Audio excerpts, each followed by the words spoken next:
What's going on, everybody? Xbox and Bethesda Games Showcase predictions are on their way, not tonight, but next week. We've also got new release dates for Starfield and Redfall in the form of delays. We've got some concrete stuff in the way of Alan Wake coming to Switch. I love you. I'm so excited for that. And many more topics today. We've got a lot of little news bits. It's been a crazy week in gaming. I'm Josiah Leroy. This is Busy Sticks. It's so good to be back with my, you know what, John, the best way I think to kind of intro you, there's so many ways that I could. Baba Yaga has kind of started to become a thing. My dad calls you Baba Yaga now, which is great. Really? That's awesome. He called JT John and he called you Baba Yaga. I was like, hey, whatever floats your boat. I love it, Dad. Thanks for your support. But everyone needs a John Fick in their life. Mr. John Fick, how are you feeling tonight? I'm feeling great, man. I'm feeling very, very happy to be chatting about games. It just feels right. Well, like we said, we've got a lot on the way tonight. Nothing crazy, I would say, that was off the charts in terms of news. But we do have some moderate stories that we want to get to. Some big stuff for sure. Something that John had the foresight on. I did not, as many others did not. But validation there for Baba Yaga himself. So we'll get to that in just a little bit. But we don't just love games here at the Geekiverse. We love beer as well. And when you're playing games, what better than to go hand in hand with a beer and a controller? So, John, what do you got on the show tonight? And I don't think it's Coke, right? It's not Coke. We determined that. Okay. It was almost going to be a cherry vanilla Coca-Cola, but I'm like, we always do a beer. It's part of the show. I'm walking up to the show. Like, I have my Coca-Cola in my hand, and my wife goes, "No beer tonight?" I'm like, "No, I'm not feeling a beer." She goes, "What about for the show?" I'm like, "Oh yeah, that's part of our show. We do that." Whoops. Oh yeah, let's grab a beer. Controller and a beer helps when they match. Look at that. Look at that. Oh, yeah. It's basically summer. It's 85 degrees here in Buffalo, New York today. It's time for the Ruby Red Kolsch. This is it, man. This is the summer crusher. You'll find this in my fridge all spring, summer long. It's my go-to beer for softball too. Like when we're playing our men's softball league, just crushing these things. So good. They came out with a new one this year, the pineapple version, which I have had before, and I spoilers, it will probably make an appearance on this show. But today we're just going with the classic Ruby Red Grapefruit Kolsch. Yeah, I got to say, John and I had a nice discussion on that a few weeks ago. I don't remember if I brought one on the show or not. But if not, I had it for a different show we recorded. And it's the perfect summer beer, I got to tell you. Softball, perfect for that environment. You could be on the beach, you could be anywhere. It's just like the perfect amount of crushable. It's refreshing. It's got a nice flavor to it. It's not too light. No, it's awesome. It's the perfect crushable summer beer. It's really good. What do you think of the tropical pineapple? When I first had it, I was like, okay, this is a step below the Ruby Red, but this is still really good. And as I've gone through that 12-pack, and I still have a couple left, but as I've gotten through it, I think I'm closer to like, all right, these are neck and neck. This is just as good.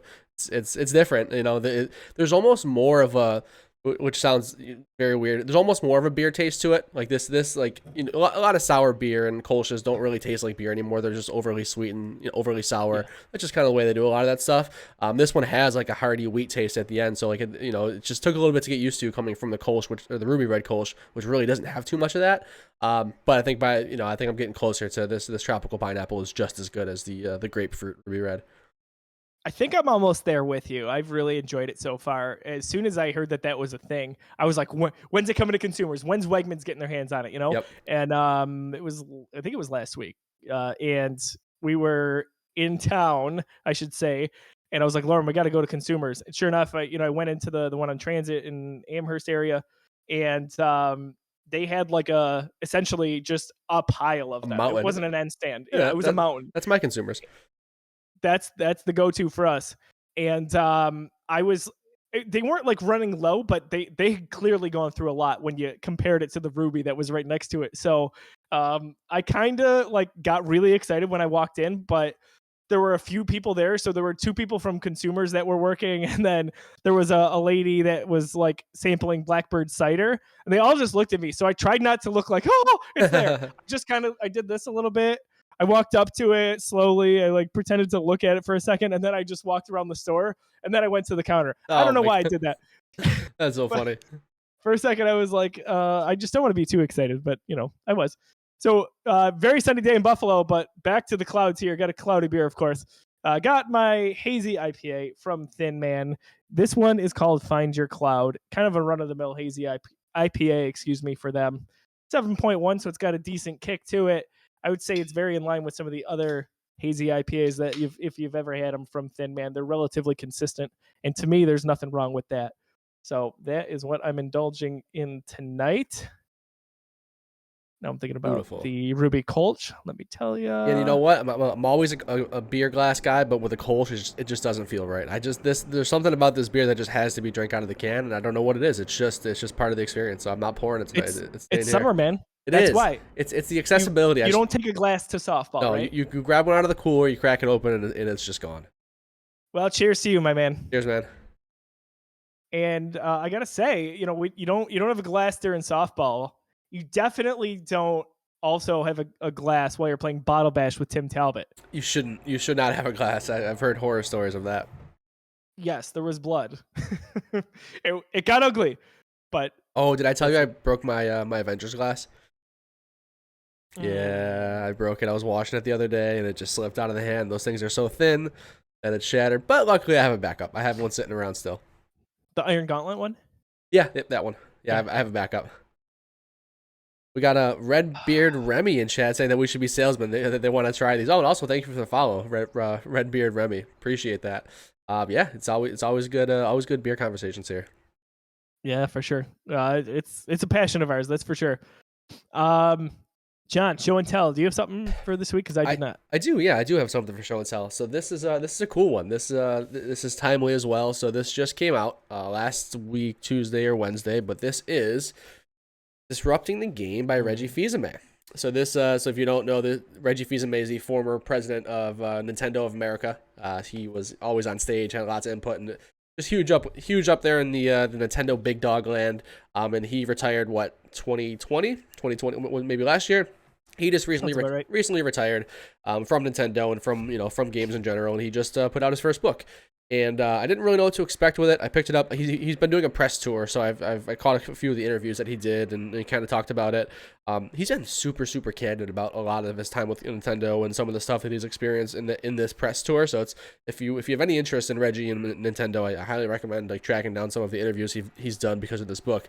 But the book itself is super interesting. It is more business focused than I expected it to be. It's kind of like. So it's, disrupting the game from the Bronx to the top of Nintendo, and, former president and CEO of Nintendo of America. It's him kind of giving you business and life advice through the form of his stories.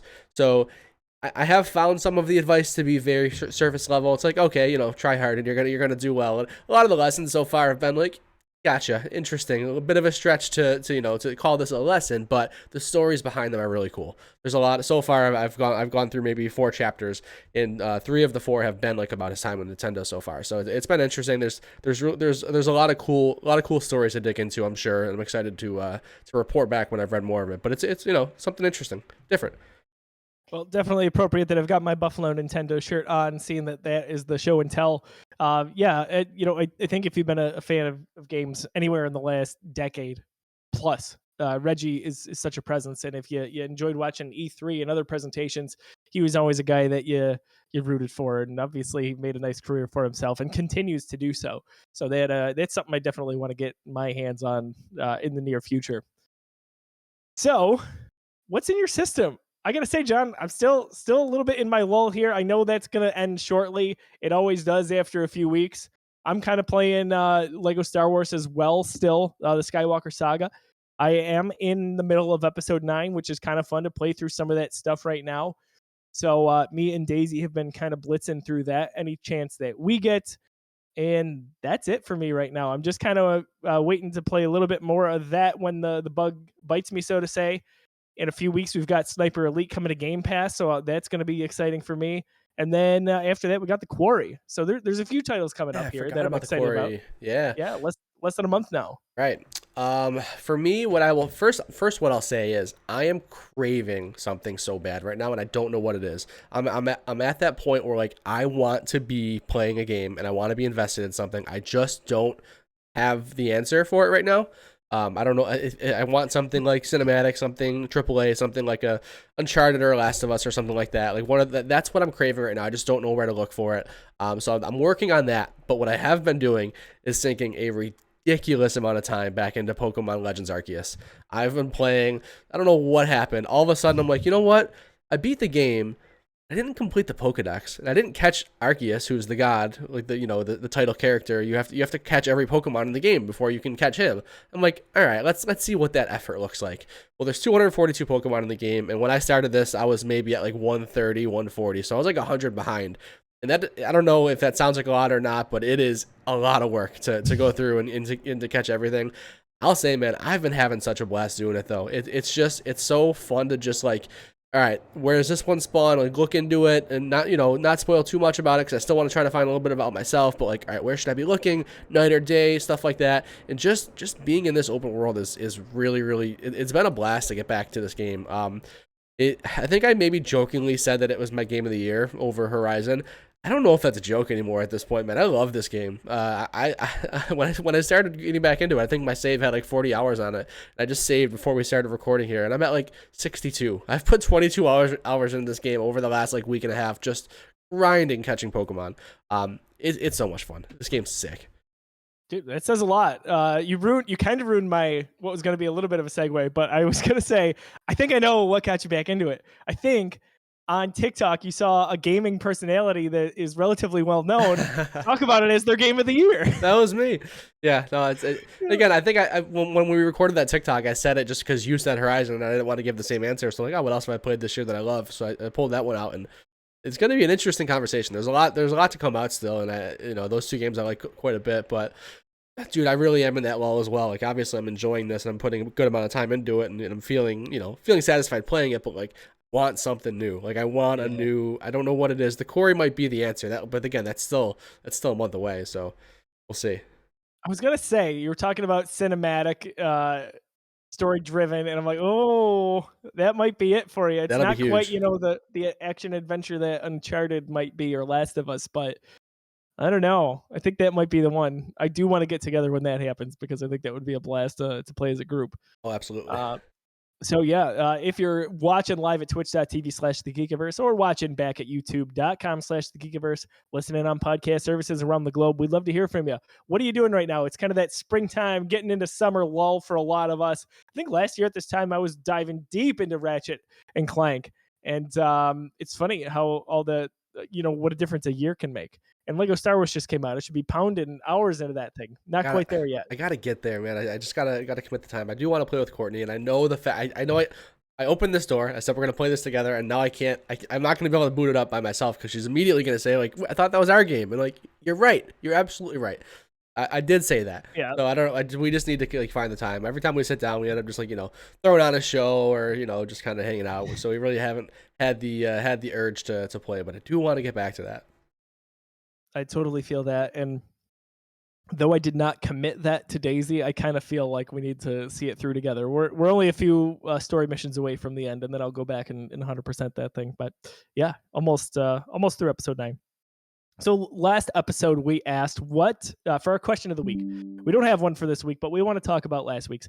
What do you want to see in Amy Hennig's Star Wars game? Still really excited. That doesn't feel real to me at this point, but man, that's awesome. So from a style standpoint, meaning what kind of genre do you want to see? RPG, action, etc. Are you looking for a point and click, maybe point and click, like a Telltale game? What era do you want to see? Do you want to see prequel era? I think I know where John wants to go with it. Do you want to see stuff starting to dive into the sequel trilogy era, which feels like Disney's just holding back on just for a little bit?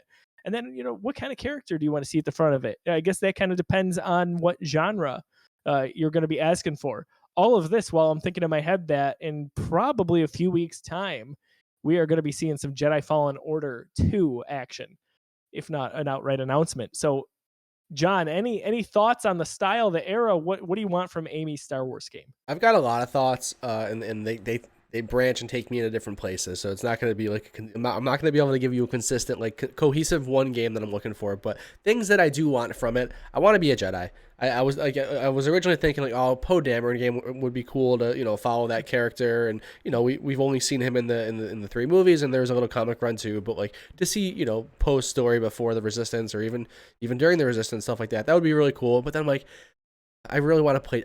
You pitch me a Star Wars game. I want to be a Jedi. I want to have a lightsaber in my hand. Like it's tough to get me excited for a game where I don't have that. And again, it's not saying it can't be done. I'm show me. But I hear Amy Hennig and I hear Star Wars. I want to be a Jedi. So I think about, all right, where does being a Jedi make sound the most fun? And maybe that's what you were alluding to. High Republic is like top of the list for me. I think I was actually just randomly reflecting on this like yesterday or the day before, because Tim was talking about Tim Talbot got through the second High Republic book and he's on to the third one now. So I was just thinking about that series, and I don't think that there are better Jedi relationships in Star Wars than that you will find in the High Republic. And there's just so many great relationships. The characters just there's the sense that these Jedi have all grown up together, and the stories are so deep, and there's so much recollecting, and there's so much brotherhood, and there's so much like I think we've only really ever seen, at least on the big screen, Jedi relationship be Padawan and Master. That's really all we've gotten. You got a little bit of that brotherhood with Anakin and Obi-Wan, but it didn't last long on the big screen. Like it was more so alluded to than actually shown us. Got plenty of that in the Clone Wars, right? Like that brotherhood was there for sure there. But I think that the High Republic does a really, really great job with the lore of the Jedi. They're at the top of their game, and there's so much going on. I think that's where I would land with it. I would want a Jedi game in the High Republic. Doesn't have to follow the books. It can be its own story. I don't really care how you do it, but it's that's where I'd go with it. I like that a lot. I think well, obviously we know Quantic Dream's game is going to be going towards that era, but it's going to be expansive, right? That's the big focus right now for Lucasfilm and Lucasfilm Games. So I could see that being a possibility. I wonder if they'll think about doing that, or maybe just dipping their toe in the water, so to speak, with Quantic Dream's game before moving on. Where I was kind of alluding, John, was I was thinking, again, we've harped on it a few times, but the era between 3 and 4, episodes 3 and 4. Sure. Yep. We've talked about that. Jedi Fallen Order has done that. And I'm sitting here thinking about Jedi Fallen Order 2. And Star Wars is always a trilogy thing, right? Like that's always the goal. It feels like they follow the movies in that sense, whether it happens or not. But I think about that sequel, and I'm like, how cool would it be to flip the script and be maybe one of the Dark Jedi, or you're a Jedi hunter, and you're trying to find an Inquisitor. You're trying to find whether it's Cameron Monaghan's character or someone else that you got to lead on. I think that would kind of be exciting. And then obviously we have to see where it goes for a third game, assuming this sells well, and I believe it will. But that could be a really exciting thing, to play the bad guy and follow leads and go to the different planets and kind of result in a final showdown. Because typically we get the good guy's perspective, so to speak, Yeah, I always love tossing that around in conversation. Like I think that's always such an interesting idea, but there's got to be a reason that we never see it. Like nobody ever tells a story from that perspective, whether it be a game, whether it be a movie. There's sometimes you'll watch a movie or play a game where like it's ambiguous whether or not the person you were playing was a hero or a villain, but you never get a full on game from the perspective of the villain. And I wonder if that's just because it's so hard for the player to to rationalize with what they're doing. I don't know. Interesting. I think it is. I think you nailed it.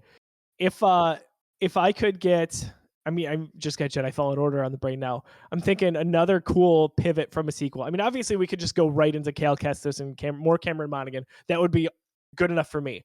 But like, what if you blasted ahead to the era that is between episode 6 and 7, which we're kind of diving into a little bit with Mando and Book of Boba Fett, and you get to play as like an Ahsoka character, which is probably a pipe dream. But you get to play as her in kind of, I don't even know where it goes. Maybe she's trying to find someone like a Grogu, not necessarily Grogu, but another Padawan that got away. I think there could be a big story there. And if you put Ahsoka on a video game, what better way with the production for the show happening now? we to go there. we had this conversation. It must have been offline, I think, because I did say I did have another idea for what my game could have been. It's like, all right, we just got spoilers for Mando season 2 if you haven't watched it yet, but we and Book of Boba Fett. Disney has a very good 3D model of Luke Skywalker now. we know they can do it. They're obviously willing to use Luke a lot more and willing to use him in a CGI format.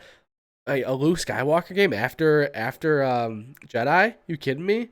How cool would that be? All those years that Luke was doing whatever. It doesn't have to be about his Jedi temple that he's building, for, and will ultimately become destroyed. It doesn't have to be that story, but there's years in between that where Luke Skywalker is that badass Jedi that that he left episode 6 with.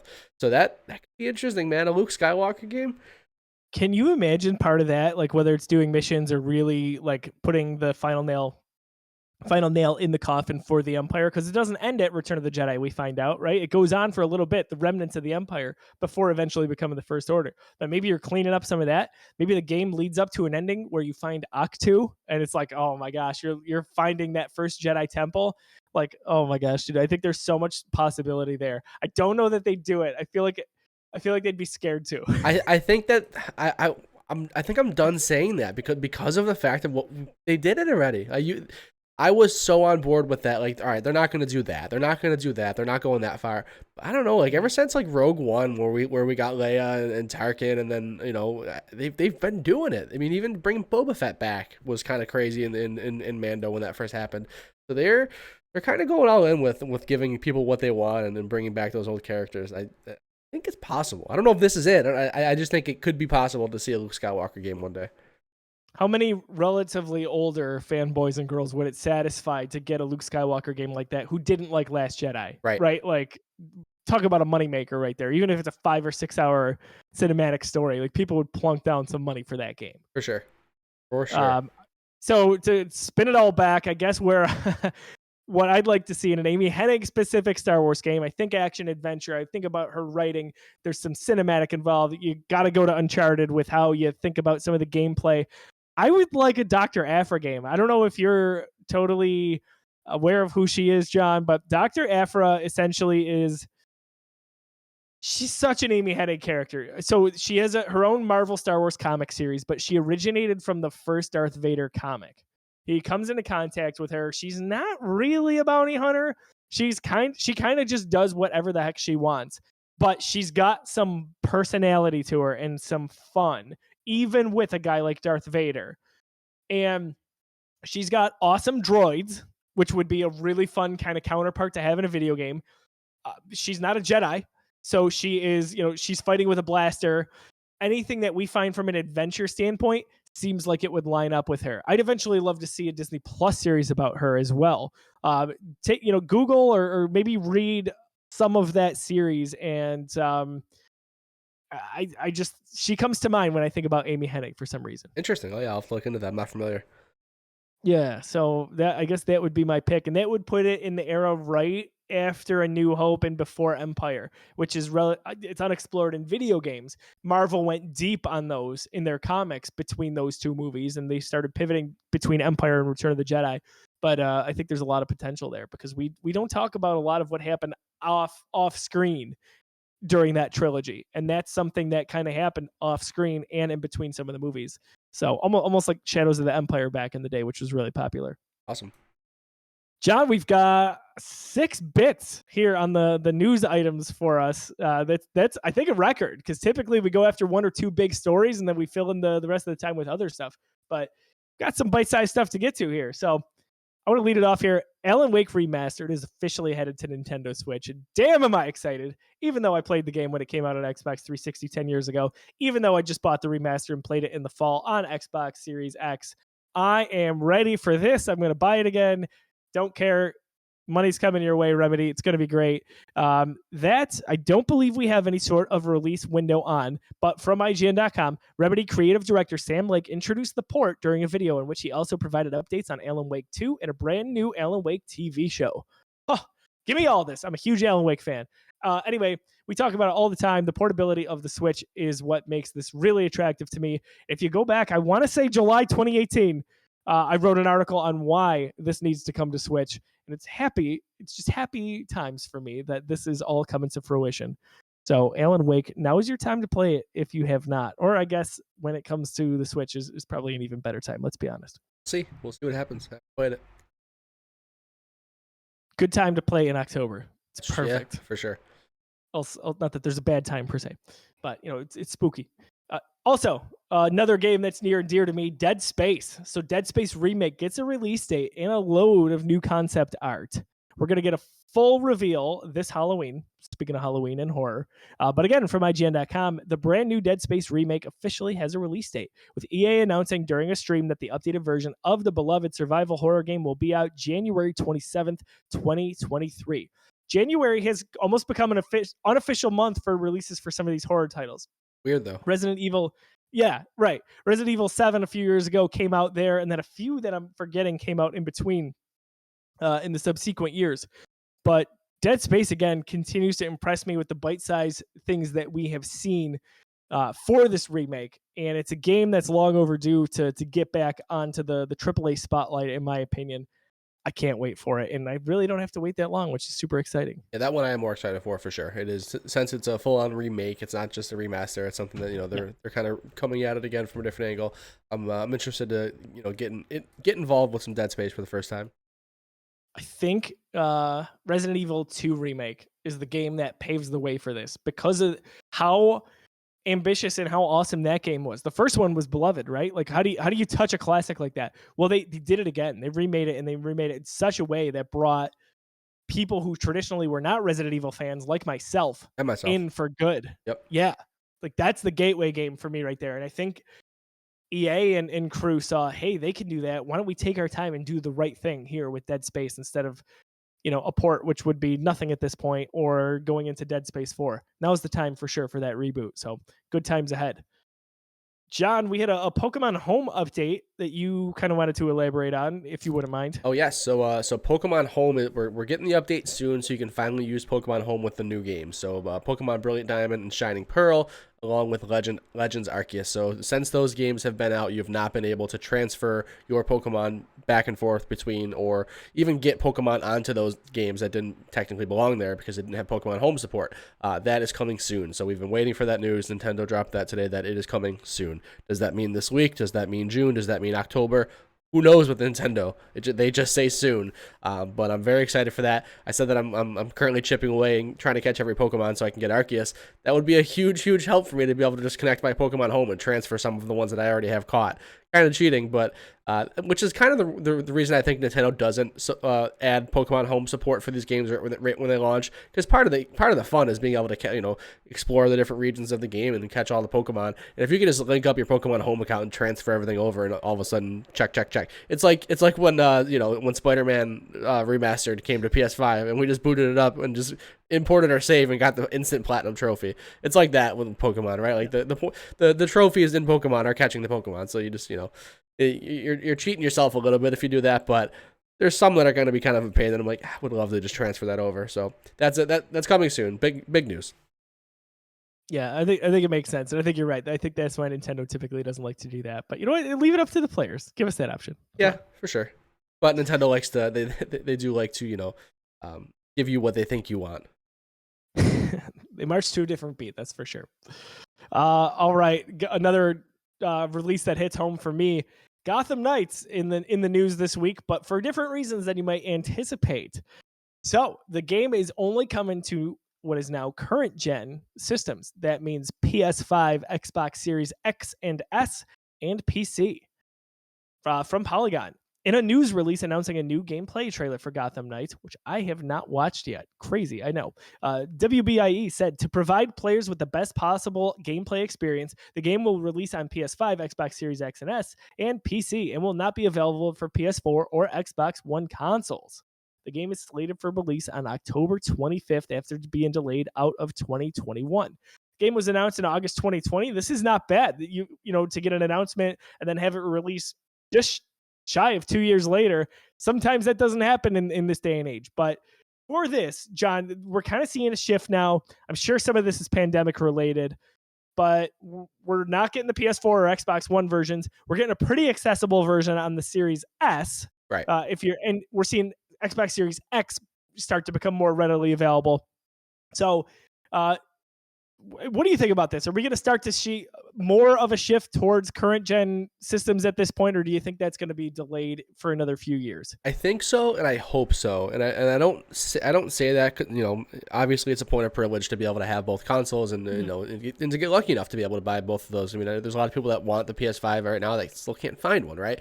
But I do think there's a sense of holding back some of these games with supporting last gen, even if it's just like load times and stuff like that. I got to imagine that these games are going to be designed a little bit differently if the game developers know that there's little to no load times involved, right?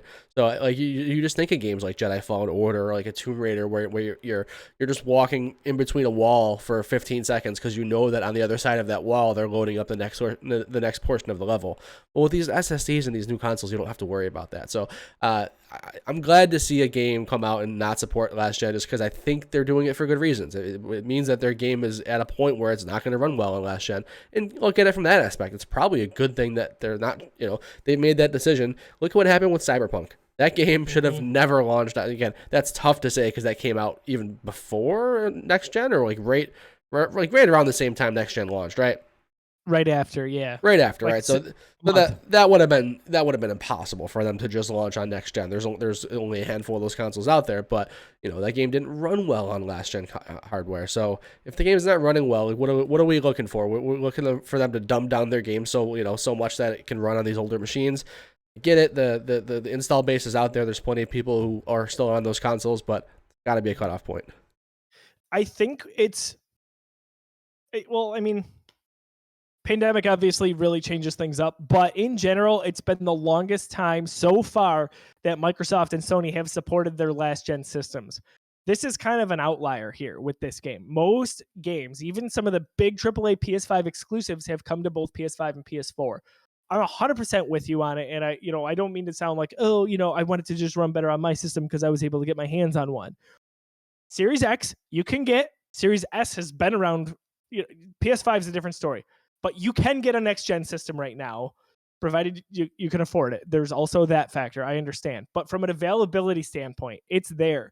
So I'm all in on going hardcore into this current generation here to make sure that those games take advantage of the now current gen software, or hardware, excuse me.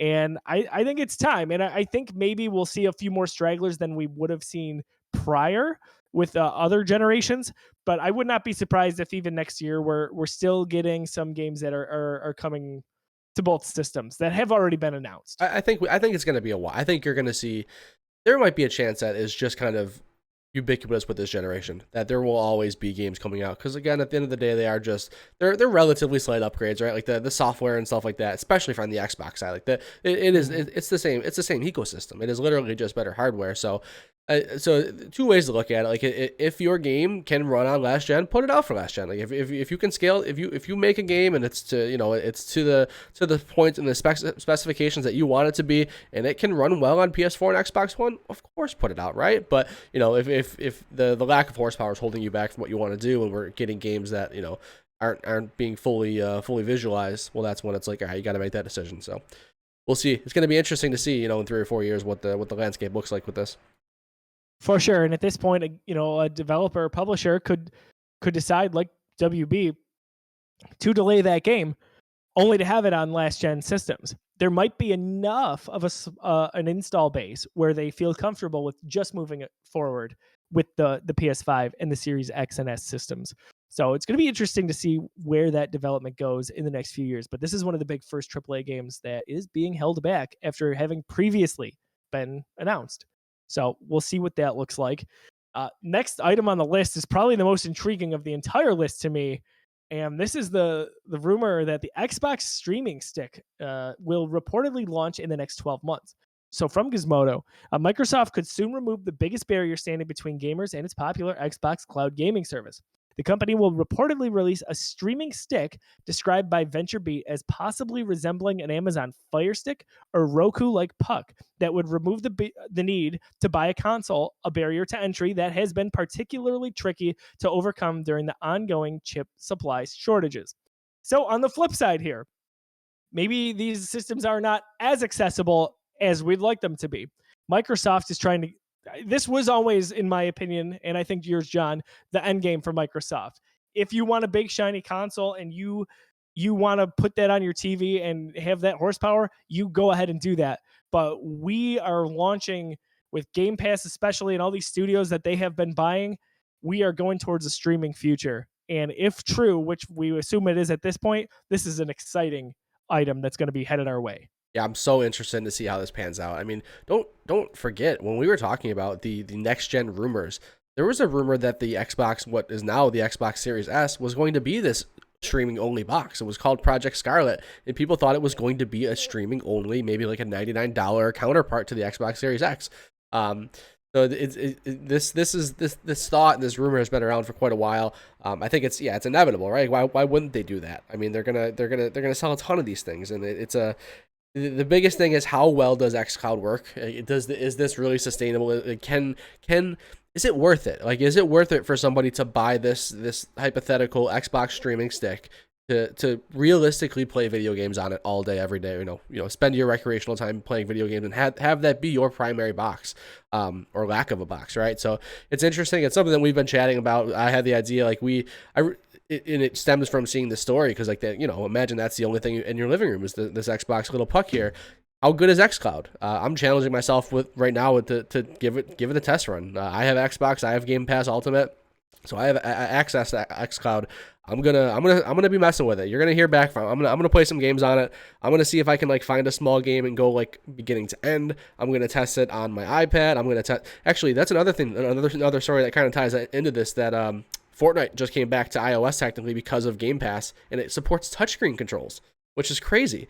If you're on like an iPhone or an iPad, it just launches the mobile version of Fortnite, and you can just like swipe around like you could like when it was back on mobile. So very, very interesting stuff with xCloud and all these possibilities. I think the reason this sounds awesome in theory, and we have no reason not to believe it will be with Microsoft, I think, is you and I love the portability of the Switch and the idea that, hey, you can play MLB The Show wherever the hell you want now. You can pick up in the 5th inning tomorrow from a game that you just set down today. Or that I can play any number of games, whether it's Nintendo or different studios. It's, Ori's on there. The list goes on and on. But you can play it on the go in these, kind of smaller segments, or you can play for 2 or 3 hours if you want past that.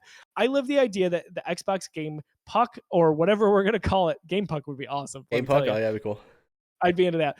But whatever that looks like, even in my house, so like we have a toy room on the other side of the house, which is where my daughter will go and play. And I'm thinking, oh my gosh, if I wanted to, I could take this little device with me, plug it into the TV, and be good to go wherever I am in the house. Like, so it's not like the Switch in terms of portability, but like you said pre-show, it's accessibility. And that is a big deal, and that's super exciting to me. So like I'm all about this idea. But you got to remember though, if you're in that ecosystem, the portability is there too, because you can just play on your phone. Like you can just sync up an Xbox Series X controller to your phone, your iPad, your tablet, your laptop. Literally just go to open up a web browser on your laptop and you can do the same thing. So you could theoretically, I mean, it is just as flexible as a Switch. You have all those options. It's just the X Puck, JMax says in chat. It just comes down to whether or not the tech is good enough. So I will say that I did before we got on today. I was just kind of sitting here, like I'm thinking about what I wanted to start playing, and I did load up a cloud game. I loaded up Jedi Fallen Order. And it's such an interesting experience, and we'll talk more about it as we play with it more, because I kind of want to become like an authority on xCloud. I want to understand how viable xCloud is. But I played probably 15 minutes, and my immediate thing was like, all right, this is fuzzy. Like this looks decent. The latency is not bad at all, but things are just a little fuzzy, and it wasn't a connection thing. It was just like the way that the game is presented because it's being streamed. But you quickly do kind of forget about that, and the latency is there too, and you quickly forget about that as well. So it's interesting. Last news story we want to get to is probably the big story of the week here. Man, John, if there ever was an I told you so, and I think you were in the minority, Bethesda Softworks has delayed Starfield. So again, another game as well from Polygon. Bethesda Softworks has delayed Starfield, its highly anticipated sci-fi RPG, and Redfall, Arcane Studios' vampire-themed shooter, to the first half of 2023, the company said Thursday morning. Both games had been expected to launch this year. So I gotta be honest, Redfall was not even on my radar, wasn't even thinking about it. And I don't mean that as a slight, I just kind of forgot about it. Starfield, I mean, we're not in the release window per se, but we're within 6 months of that game supposedly coming out, almost exactly 6 months. And they made the decision. We're going to delay that. We're going to get the typical spiel here, right? We want to give you the best version of this game. I'm fine with that, especially this being one of the first big releases under the Xbox flagship that is now Bethesda here, right? So I'm fine. Take your time, get it right. You can't mess up another launch. We've had some rocky launches over the year. Let's make this work. Let's make this investment work. Next question, John. I mean, we know you're not surprised, but do you think it's coming out in the first half of 2023? When we had this conversation in January, I said that I honestly never even thought there was a 1% chance this game was coming out this year. We just haven't seen anything from it, and we just know the way Bethesda works. Like they take forever to put out games. They still come out buggy, but we usually see them for years and years. Like we know what to expect. We know nothing about Starfield. You can look back at some of our episodes, check out some of the clips we posted. I just had zero confidence that game was coming this year. I also followed up with saying that I'm only 50% confident that it's even going to come out in 2023. I don't know, man. I'm still there. No, I mean it seems like that's probably gonna happen, right? But yeah, I'm not surprised at all. How upset is Todd Howard right now that he doesn't get that date? Yeah. What is it? 11/11 date? Yeah. I would not have put money on it, but I did think it was coming out. Yeah, I would have put a lot of money on it not coming out. Yeah, you were steadfast. There's no doubt you were consistent with that from the beginning. So kudos to you for being right. It just reeked of delay. We just knew nothing about it, and it seemed like even the announcement was like, "Oh, this is just like some far off idea. Like this is Starfield. Here's a splash logo. We're gonna make Fallout in space." I'm like, okay, what does that mean? We still don't know. We don't know. We never got a trailer for this game. Like we have the equivalent of what they showed for the first Star Wars Battlefront that EA re-released, right? Or took on. It was like, I was so mad. I was like, it's really cool. We're seeing people talking. Oh, you're showing none of the game? And this is coming out in 5 months? Okay. And It did, by the way. It did. But this is not that. This is not an online shooter that you can put Star Wars skins on and just be like, hey, it's Star Wars, oh man. So yeah, I guess at the end of the day, it is what it is. But I'd rather have a good game, a complete game, a quality game than a broken game just to meet a deadline. That's for sure. Oh, absolutely. Hello, Cyberpunk. And I will say that I am kind of a little more excited for Redfall than I am for Starfield. Arcane I might agree with you. Arcane is so fun, man, especially after Deathloop. I know this is the other Arcane studio. I know there's two, and they split up their work. But obviously, this is going to be quite a different game. It's an online, vampire shooter. But I don't know, man. I think Arcane's my favorite Bethesda studio at this point. So I'm very interested in that game. They're pretty good. I love me some id Software as well. Oh yeah. They've got some really nice studios. How crazy is it that Bethesda Softworks is no longer the premier developer under Bethesda? I know that maybe at face value and monetarily they probably still are, but they're not getting me nearly as excited as id or Arcane's going to. Yeah, I'm with you there. Lots of good options though. That was quite the investment, and I think it will pay off in the long run for Microsoft. So that's going to be it for this episode of Busy Sticks. We got to a lot today. Would love to hear your thoughts on everything we touched base on. So we want you to get in the conversation on social media, on twitch.tv/thegeekiverse, youtube.com/thegeekiverse, or wherever you listen to our podcast.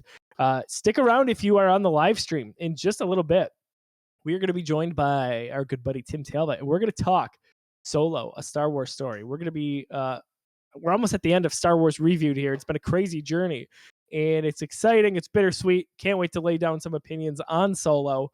But John, where can people find you on social media? And let's talk about TikTok for a second. Yeah, you can find me at Disruptoid on just about everything. But more importantly, yeah, follow the Geekiverse on TikTok. That is a very fun outlet for us. We're posting all sorts of cool stuff. Our biggest claim to fame right now is our guess the Star Wars and MCU character in 30 seconds. We have a lot of fun making those. Every time Joe and I see each other, we record like a bunch of those just so we can get them up because they're so fun to do, and people seem to love them. So yeah, find us on TikTok. It's been a blast. I think this Sunday we're gonna record another one. It's gonna be good. Oh, for sure. Yeah. So funny story real quick. After my hockey game the other night out there with a buddy who happens to work at the Lego store, and he's like, he was laying all this crazy knowledge that he's like, you just have to know if you work at the Lego store. So he was like, what is the highest selling Star Wars minifigure of all time? He's like, I don't know that you'll guess it. It's kind of a main character. And so I basically played our version of like Star Wars 20 questions or guess the Star Wars character with him. And it was hysterical. I eventually got it. I want to say about 10 in. But John, if you had a guess, who is the best selling Star Wars minifigure of all time? Who would it be? It's a character, obviously. Best selling Star Wars minifig. You can ask questions. Does that include bundled with sets? No, just individual. So like this minifig has been purchased. Yeah. All right. Are they a Jedi? No. Are they a Sith? No. Oh, what? Is it Princess Leia? No. Oh, okay. Prequel trilogy. No. Sequel trilogy. No. Original trilogy. Yes. Is it Boba Fett? It's Boba Fett. Interesting. You would have gotten it in 30 seconds. I did not. He said it was a main. He said it was kind of a main character, and then I just went through the gamut, and then I started asking questions like you. Right. And we're trained now. Yeah, exactly. It was hysterical because I just started laughing. I'm like, I can't explain why I'm asking you these questions this way. But Boba Fett, and I cannot remember the price, but I was like, what? It was like $500,000 or something. Oh yeah, it's insane. Minifig, it's crazy. That world is nuts. Yeah, I gotta dive into it a little bit for sure. I know you were doing some of that, you and Courtney. So yep, maybe that's what we'll do here. We're in the Duplo Lego sets for Daisy, so it's like the little bit bigger Legos, and she likes her Spider-Man set. We got Spider-Gwen going on, Miles Morales. It's I'm a proud dad for sure. Awesome. So for me, you can find me on social media at I am Brosaya. Always talking hockey, always talking video games, Marvel, Star Wars, all the things I love. Again, stick around for us if you like Star Wars. If you can't stick around tonight, go to our YouTube and watch past episodes of Star Wars Reviewed. We go through every movie, come through all the fun facts, our opinions, and then at the end, in a total non-controversial way, we rank them. Or do we? You'll have to see for yourself. For John, I'm Josiah. Thanks for catching up with us on video games on this episode of Busy Sticks. We'll see you all soon. Have a wonderful night.